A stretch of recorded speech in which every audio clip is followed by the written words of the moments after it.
Afghan journalist Bilal Sarwary saw the Taliban toppled in 2001 and his country transformed.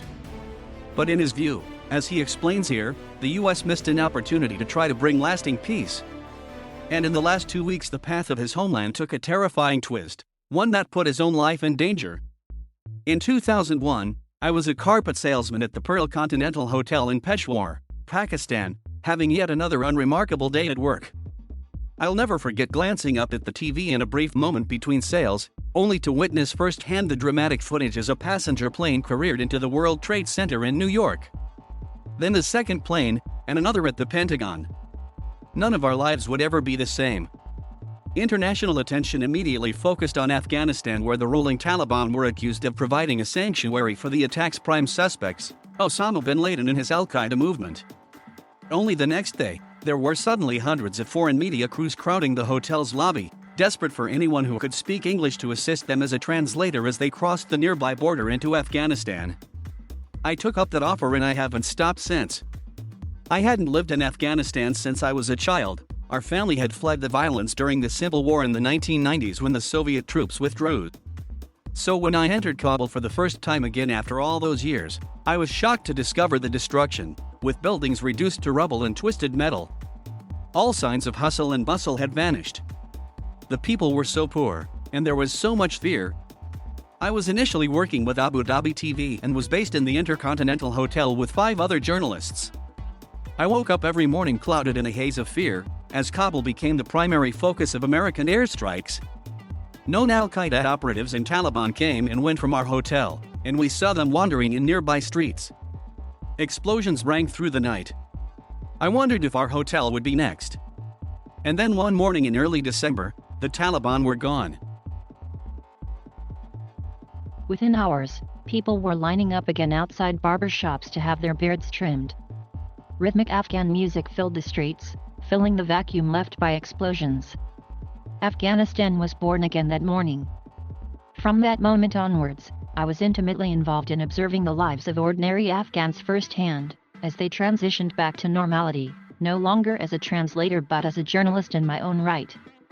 From covering Tora Bora in the east to the Shikote battle in Paktia, I had seen the Taliban toppled. Their fighters vanished into the mountainous rural areas, and their leadership fled to Pakistan. In retrospect, it is clear to me that this was a missed opportunity, a time when the US should have sat down with the Taliban to discuss a peace deal. I saw a genuine willingness amongst the rank and file of the Taliban to lay down their arms and resume their lives. But the Americans didn't want that. From my reporting, it seemed to me and many other Afghans that their motivation was revenge after September 11th. The ensuing years were a catalogue of errors. Poor and innocent Afghan villagers were bombed and detained. The Afghan government's willingness to allow foreigners to drive the war effort created a gulf between it and the people. I remember clearly an incident where the Americans had mistakenly arrested and detained a taxi driver named Syed Abasin on the highway between Kabul and Gardez.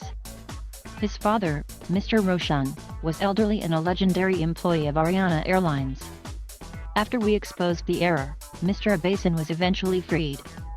But others were not so connected and not so lucky. The Americans persisted with a heavy-handed approach, causing excess loss of life among ordinary Afghans. In a clear attempt to minimize American casualties, they prioritized bombs and drones over the use of ground troops. Trust for the Americans continued to erode and hopes for peace talks faded. There were brief glimpses of what Afghanistan could become. I could now drive on an open road for thousands of kilometers without fear of death. I crisscrossed the country, driving all the way from Kabul to remote villages in Khost and Paktika provinces late at night or early in the morning. Afghanistan's extraordinary countryside could be traversed. The year 2003 was the turning point. It was when the insurgents started to strike back with a renewed strength. I remember one day very clearly. It was the day that a huge truck bomb pierced the heart of Kabul, shaking the city and shattering windows. I was one of the first journalists on the scene and I'm still traumatized by what I found. It was my first experience of witnessing what would become the new normal, an imposed fact of life, carnage, flesh, and dead corpses littering the blood-splattered ground. And it just got worse. Later we would come to understand that the truck bombs and suicide attacks against Afghan forces, foreign forces, and unarmed civilians in the middle of the city would mark the start of a very brutal chapter of the conflict.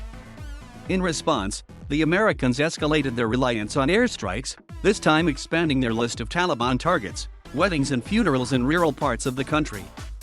Ordinary Afghans came to see the sky as a source of fear.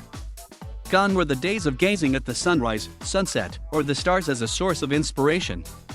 On one trip to the lush green Arghan River Valley, close to the city of Kandahar, I arrived eager to see the country's most famous pomegranates. But when I arrived, it was the blood of its residents, not the fruit, that was flowing. What I saw was a microcosm of what has happened in so many rural areas in Afghanistan. The Taliban had thrust their fighters into the valley, but government forces were doing all they could to push them back. Control of the area teetered back and forth between the two sides, with ordinary Afghans caught in the middle. On that day, I counted 33 separate airstrikes ringing out. I lost count of the number of suicide car bombings launched in response by the Taliban. Homes, bridges, and orchards were all destroyed. Many of the US airstrikes were led by false intelligence, provided by someone who wanted to settle a bitter personal rivalry or land dispute at a village level. The growing lack of trust between ground forces and ordinary Afghans meant that US forces couldn't tell the truth from the lies. The Taliban used these attacks to wedge Afghans against their own government, which proved to be fertile ground for their recruitment drives. It was also during this period that Afghanistan's 9/11 generation, young Afghans who had been granted opportunities to study overseas in India, Malaysia, the US, and Europe, came back to join the country's effort to rebuild. This new generation had hopes of being part of a great national rejuvenation. Instead, they found themselves confronted by new challenges. They returned to see newly empowered warlords enlisted by the Americans. And they saw that corruption was rife. When a country's reality drifts too far from its ideals, day-to-day pragmatism becomes a person's primary driver. A culture of impunity started to prevail. Our country's landscape is deceptive. It is easy to be struck by its beautiful valleys, sharp peaks, winding rivers, and little hamlets. But what presents as a peaceful image hasn't provided ordinary Afghans with any peace. You can't find peace without safety in your own home.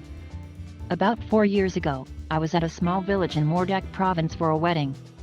As the night fell, people had gathered and they were eating food under the stars. The sky was so clear. But suddenly, the night erupted into the sound of thundering drones and planes. There was clearly an operation taking place nearby. A sense of doom fell upon the wedding party. Later that evening, I found myself sharing Kabuli pulao, bread, and meat with the father of a Taliban fighter who described in excruciating detail how his son had been killed in Helmand.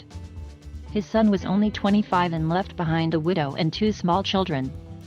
I was left speechless when the father explained with melancholy pride that although he was only a humble farmer, his son was a talented fighter who had believed in fighting for a different life. All I could see in the face of this old man was pain and sadness. Under Taliban control, music wasn't permitted, even at weddings. Instead, all gatherings of villagers were just full of these sad stories. People often overlook the human cost for the Taliban. There are widows, fathers who have lost their sons, and young people crippled by war on the other side too. When I asked this father of the Taliban fighter what he wanted, his eyes filled with tears and he said, "I want an end to the fighting. Enough is enough. I know the pain of losing a son. I know Afghanistan must have a peace process, must have a ceasefire. My Kabul office was only a few kilometers from a large military hospital.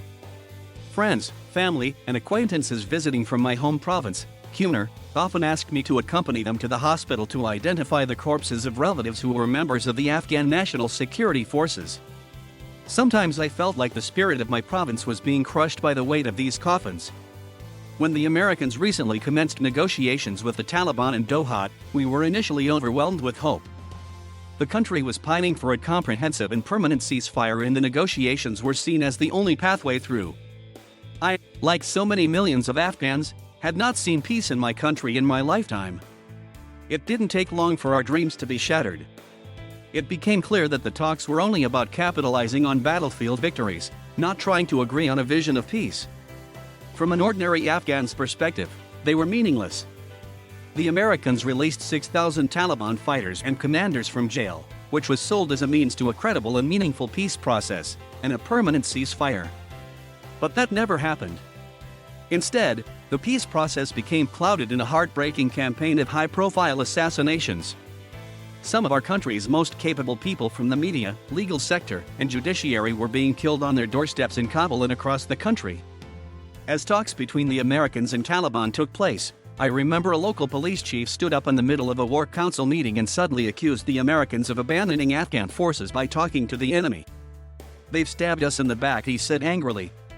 Like many Afghans, his relationship with America is steeped in pain. One of my former classmates is a member of the Taliban and we are the same age. Over the last 20 years, we have continued to talk despite the fact that he's adhering to a different ideology. But recently, I saw him at a wedding and I could see how his attitude had hardened and soured. I saw and felt how this conflict has really divided Afghans. When we met, we could barely converse. He wasn't the guy that I remember from our days in Peshawar, playing cricket and stuffing our faces with juicy oranges.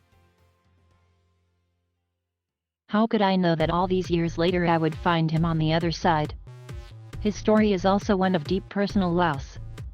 His brother, father, and uncle were killed in a raid that was based on false intelligence and petty local rivalries. Separated as we are, I can't help but hope for a future of national reconciliation. But that seems a distant possibility now. I covered the regional capitals falling to the Taliban in recent weeks, with massive surrenders where no one put up a fight. But I didn't think they could make it into Kabul and take over the city. The night before it happened, officials I spoke to still thought they could hold it with the help of US airstrikes. And there was talk of a peaceful transition of power into an inclusive government. But then Gandhi left by helicopter and suddenly the Taliban were in the city. There was fear hanging in the air, people were very scared to see them back. Then I was told that my life was in danger. I took 2 changes of clothes and was taken to an undisclosed location with my wife, my baby daughter and my parents. This is a city I know intimately, every inch of it. I belong to this city and it's unbelievable to think no place was safe for me.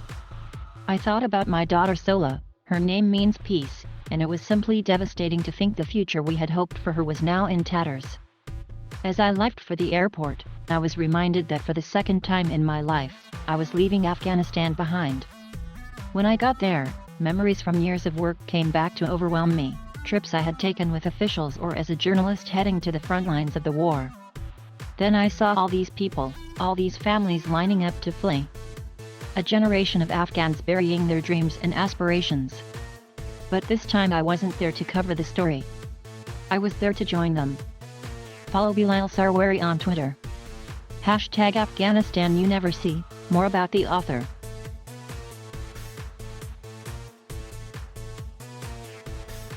Thank you for watching. Please subscribe.